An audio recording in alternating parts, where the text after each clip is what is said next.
And that means it's time for the September wrap-up, where I only read a measly 24 books. I'm just kidding. 24 books is great for almost anyone, and I'm very impressed with myself. And I kicked off this amazing month by reading The Maze Runner by James Dashner. I did find this book a little slow to start, and the ending went exactly where I thought it would go, but I really did enjoy this book, and I can't wait to pick up The Scorched Trials and continue on. Seeing as how I do have 23 books, more books to get through, should probably go fast and not spend a lot of time talking about all of them. And Inkheart by Cornelia Funk, and translated from the German by Anthea Bell. This is a book I have been reading for a long time, and it has nothing to do with the book and more to do with the fact that there have just been other things I've really wanted to read more than it. I did enjoy this book, and I will be continuing on with the series, in part because I own the entire series already. I then read A School for Good and Evil, A World Without Princes by Soman Chainani. This is the sequel or second book in the series, and I had the same problem with this one, maybe a little more so in this book than the other one, and that's just character development. And the other one, like, I could kind of see the character development. And this one, I felt like the characters just turned on each other whenever it was convenient for the plot. I finally finished the Crane Chronicles series with The Serpent Shadow by Rick Riordan, the final book in the trilogy, and I have to say, so good. Then I read 2 short stories.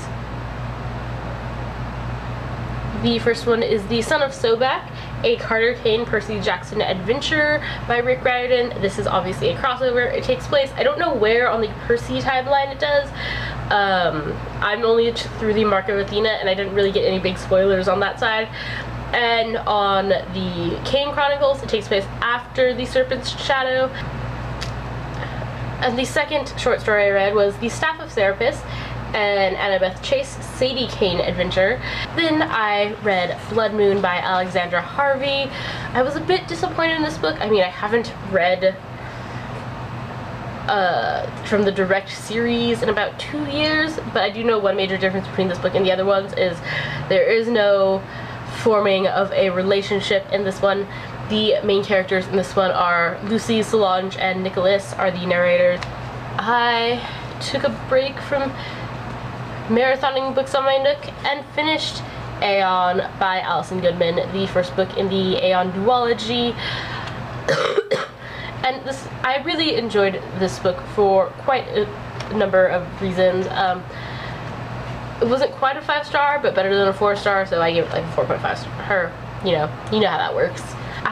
This is about a girl who has to pretend to be a guy or she'll die. And not only that, she's also a cripple. I then read Wanderdust, the first book in the Seraphina Parish trilogy by Michelle Warren. And this book. The first half of this book, I completely detested it and almost put it down. I just couldn't stand it. It felt like the author had no idea how the characters were supposed to go. But then about halfway through, the tone of the story kind of changed and everything started like coming into place, and it became really interesting. I'm still debating whether or not to continue the series. I think I will give it one more chance with the sequel, just because the ending was really intriguing and I kind of want to know what happens in the series. But the first half, man, the first half of this book. I then read One False Note by Gordon Corman, the second book in the 39 Clues series, and I did enjoy this, probably about as much as I did the first one. I know a lot of other people said that this one was a lot better than the first one, and I really didn't see it. I thought it was about equal and still really enjoyable. The next book I read was Unenchanted by Chandra Han. This book has been on my TBR quite a few times. In like the last year, probably about 3 or 4. I just never read it. I finally did, and I enjoyed the series. Or this is not the series, but the story. Except for one glaring thing that tends to happen in free books, and that is send your book to an editor. But probably the thing I noticed the most of, that was the most glaring, was sentences all followed the same format. Not all of the time, but enough where I'm like, okay, don't have to start a sentence with Mina every single time. The other thing I noticed about this book is this felt like it was a story that wanted to be written in first person, but the author didn't want to write it in first person, or they wrote it in first person and then switched everything to third person. The next book I finished was Scarlet by Marissa Meyer and narrated by Rebecca Soler. This is the second book in the Lunar Chronicles, and I did listen to this as an audiobook. I finished Anna and the French Kiss by Stephanie Perkins.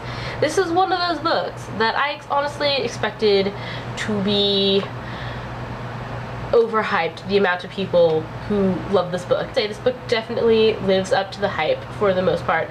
Towards the end, it started getting into a bit of the annoying stuff, but you know, this book does a pretty good job of standing against the tempest that is the hype around it, and I really did enjoy this book.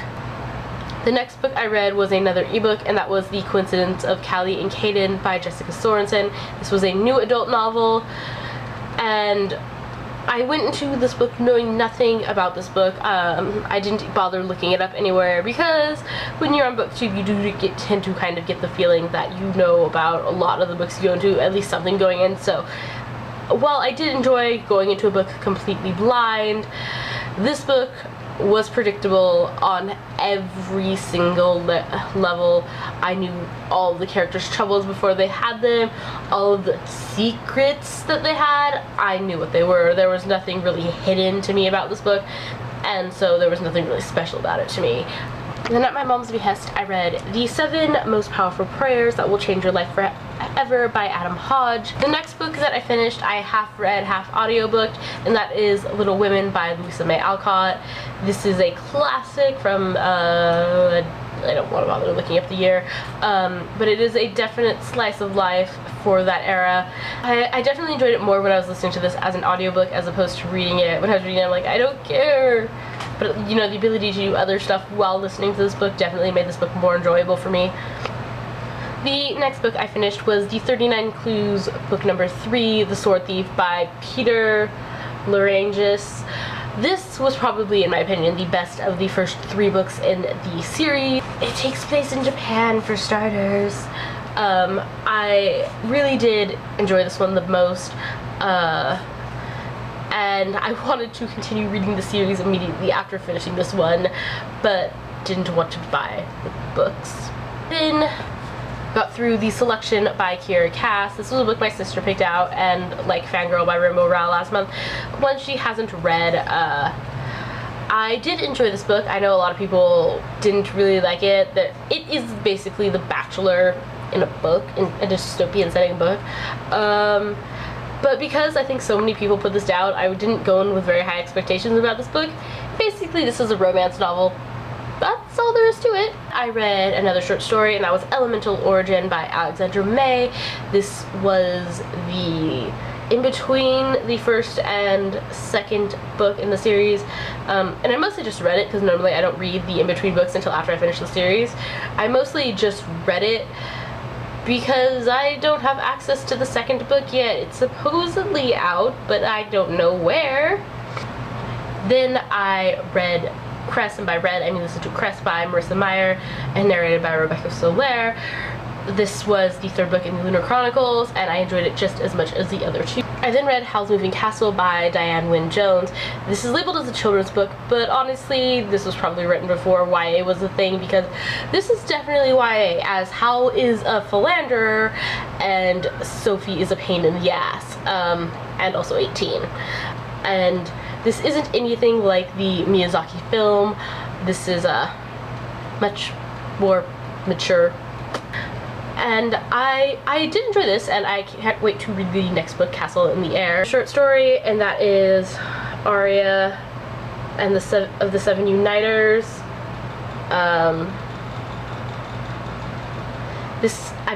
I'm assuming it's a short story. Nothing really special in my opinion. I read Sora's Quest by T.L. Scheffler.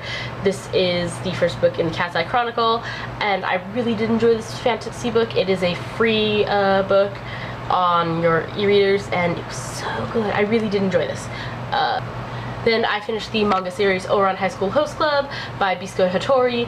It was really good. I had some problems towards the later end of it. I really enjoyed it when the host club was up to their antics, but when the Suo drama started, it wasn't as funny, and I felt like the humor was one of the driving forces of that series. I did really enjoy it though. The first part when the host club was up to their antics was like 5-star hilarious. The Suo drama was probably 3.5 to 4 stars, but just, you know, enjoy the host club's antics. And sadly, I do have one more book, and that is And Another Thing by Owen Colfer. This becomes the first book in about 5 years that I am putting down without finishing. I just can't. I don't care anything about this book. That's really all. Yeah, so that is my wrap up for September. I'm going to hate editing this, but until next time, TTYL.